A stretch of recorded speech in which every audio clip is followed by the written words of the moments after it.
Hey guys, sorry for the text-to-speech voice, but I feel like it'll be important for this video. Remember to feel free to pause anytime during this video to read what's on screen. This video will be going into the future of creatures of Sonaria updates.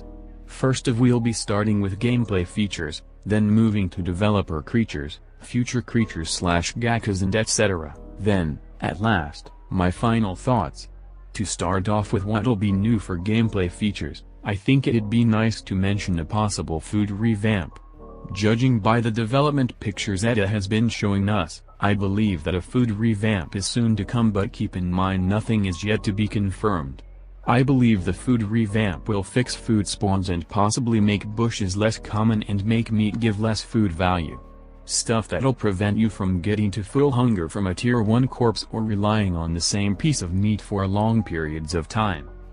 There is also mesh water, which I'm not exactly too sure on what it is, but I believe it'll be adding things such as droughts, depletable water sources and other stuff like floods. Depletable water sources mean that water sources will eventually run out of water and you'll have to either be conservative of water or move around the map to find more.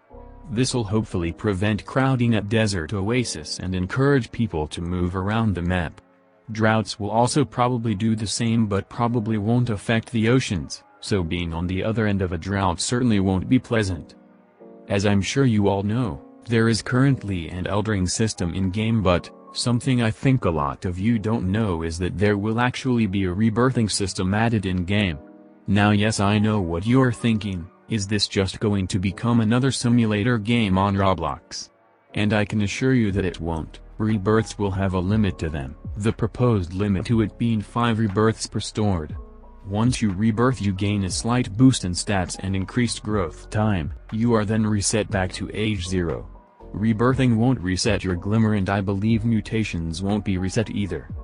It seems that I've also forgotten that with mesh water will come a new map for the game. This new map will be bigger than the old map and have the same biomes as it.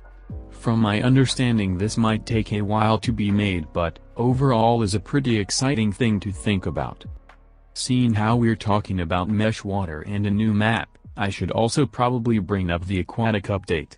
This update will be adding a lot more aquatic creatures to the game, work on aquatics more, and even reworking all aquatic creature stats to be more up to date. Currently, the way aquatics are meant to be made stat-wise, is that they are always one tier above their current tier when making stats for it.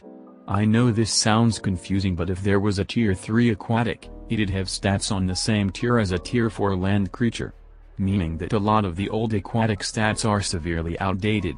This could also mean that aquatics with broken animations like Exothan would be fixed with the update. Now, let's move on to developer creatures. As of this video's current release, Yura hasn't been released yet, but it soon will be on Friday of this week. I believe it'll happen around nighttime CST time.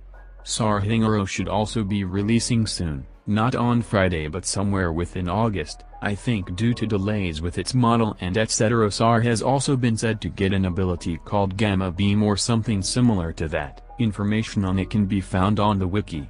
The link will be in the description.